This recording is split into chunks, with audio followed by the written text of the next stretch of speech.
ప్రవీణ్ కుమార్ ఉన్నారు. ఆర్ఎస్ ప్రవీణ్ కుమార్ గారు, కోర్టు అనుమతి ఇచ్చింది, ఏం చెప్తారు?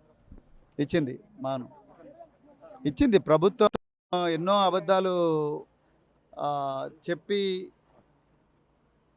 కోర్టును తప్పుదో పట్టించే ప్రయత్నం చేసినా కూడా గౌరవ న్యాయమూర్తి గారు న్యాయం వైపు ధర్మం వైపు నిజం వైపు నిలబడ్డారు. మాకు చాలా ఆనందంగా ఉంది. రాజ్యాంగం వైపు నిలబడ్డారు. లిమిటేషన్స్ ఏమైనా పెట్టిందా కోర్టు? ఇందాక చెప్పిందంటే ఏమేమి లిమిటేషన్స్ ఉన్నాయి, నిబంధనలు ఏమున్నాయి? ట్రాఫిక్కు అంతరాయం కలిగించొద్దు, అదేవిధంగా నేషనల్ హైవే బ్లాక్ చేస్తారు అని చెప్పి ఆ ప్రభుత్వం తరపు న్యాయవాదులు చెప్పినప్పుడు అట్లా బ్లాక్ చేసే ఆలోచన ఏమన్నా ఉంటే మానుకోవాలని చెప్పారు. అదేవిధంగా ఇన్ఫ్లమేటరీ స్పీచెస్ అంటే జనాల లోపల అల్లకల్లోలని రేపే ఉపన్యాసాలు అనేవి ఇవ్వకుండా ఆగాలి అని చెప్పారు. నిజానికి పార్టీకి అలాంటి సంస్కృతి లేదు, బీఆర్ఎస్ పార్టీకి. నిజానికి ఈ రెస్ట్రిక్షన్స్ అన్నీ కూడా రేవంత్ రెడ్డి గారి సభలకు వర్తిస్తాయి.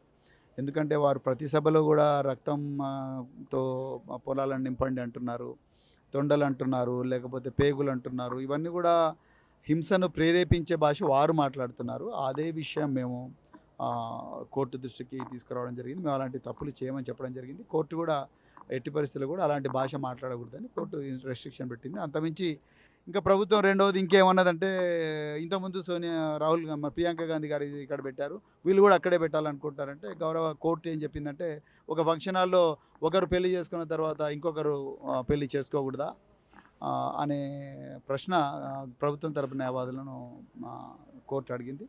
సో ప్రభుత్వం ఎన్ని అడ్డంకులు పెట్టాలని చూసినా కూడా ఇది తప్పకుండా సక్సెస్ఫుల్ అవుతుంది.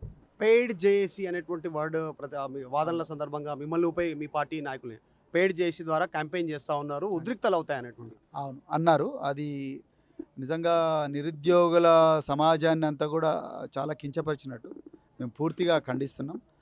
నిజంగా ఈ జేఏసీ లేకపోతే తెలంగాణ వచ్చేది కాదు. జేఏసీలు ప్రాణత్యాగాన్ని కూడా సిద్ధమై పోరాటం చేసినారు, ప్రాణాలు కూడా కోల్పోయారు. 1300 మంది అమరవీరులు, వాళ్ళందరూ కూడా జేఏసీలో భాగమే. మరి వాళ్ళందరినీ అమరుల త్యాగాలను కించపరిచే ఘోరమైన మాట మరి న్యాయమూర్తి ముందర వారు ప్రభుత్వం తరపు న్యాయవాదులు పెట్టడం జరిగింది. నిజానికి పోరాటాల చరిత్ర కాంగ్రెస్ పార్టీకి లేదు. పోరాటాలను అణిచివేసిన చరిత్ర, పోరాటాలు చేసిన ఉద్యమకారులను కించపరిచే చరిత్ర, చిన్నగా చూపించే చరిత్ర, వాళ్ళ మీద బట్టగాల్చి మీదేసే చరిత్ర కేవలం మరి కాంగ్రెస్ పార్టీకే ఉన్నది తప్ప బీఆర్ఎస్ పార్టీకి లేదు. వాళ్ళ నిజం అనేది, వాళ్ళ మనస్తత్వం అనేది ఇలా కోర్టులో బయటపడ్డది. ప్రభుత్వం ఆర్ఎస్ ప్రవీణ్ కుమార్ రేపు ఈ సభ నుంచి ఏం చెప్పబోతా ఉంది బీఆర్ఎస్? మెసేజ్ ఏంటి? రేపు చూస్తారు కదా మా వర్కింగ్ ప్రెసిడెంట్ గారు ఏ విధంగా తెలంగాణ యువతకు ఏ విధంగా ఓదార్పునిస్తారు, అదేవిధంగా ఏ విధంగా ఒక ఉత్తేజపూరితమైన ఉపన్యాసం ఇచ్చి ఏ విధంగా వాళ్ళను రాబోయే రోజుల్లో ఈ తెలంగాణను ఈ దోపిడీ కాంగ్రెస్ పాలన నుండి ఏ విధంగా విముక్తి చేసుకోవాలనే విషయంలో వాళ్ళని ఏ విధంగా కార్యోన్ముఖులు చేస్తారనేది రేపు మీరు మా వర్కింగ్ ప్రెసిడెంట్ కేటీఆర్ గారి మాటలను వింటారు. Thank you. ఇది సభ సంబంధించినటువంటి ఏర్పాట్లు దాదాపు కంప్లీట్ అయిపోయాయి. లాస్ట్కు కోర్టు అనుమతి ఇచ్చినటువంటి పరిస్థితి. కాకపోతే కోర్టు ఈసారి కొన్ని షరతులను పెట్టడం జరిగింది. ట్రాఫిక్కి సంబంధించి వయలేషన్ ఉండొద్దు, తర్వాత కోర్టు అనుమతులు ఏవి ఇచ్చిందో యాజ్ ఇట్ ఈస్గా వాటిని ఇంప్లిమెంట్ చేయాలి. పార్కింగ్ సౌకర్యానికి సంబంధించిన విషయంలో ఇబ్బంది కలగొద్దు. నేషనల్ హైవే 7 ఇది, జాతీయ రహదారి 7 కాబట్టి ఎవరికి ఇబ్బంది కలగొద్దు, హైవే దిగ్బంధనం జరగొద్దు అనేటువంటి. తర్వాత హేట్ స్పీచ్ ఉండొద్దు, రెచ్చగొట్టేటువంటి స్పీచ్ ఉండొద్దు. రేపు చాలామంది తెలంగాణ వ్యాప్తంగా కూడా వేల మంది నిరుద్యోగులు ఇక్కడికి రానున్నారు కాబట్టి రెచ్చగొట్టేటువంటి స్పీచ్ ఉండొద్దు అనేటువంటిది స్టేట్మెంట్ హైకోర్టు చేసింది.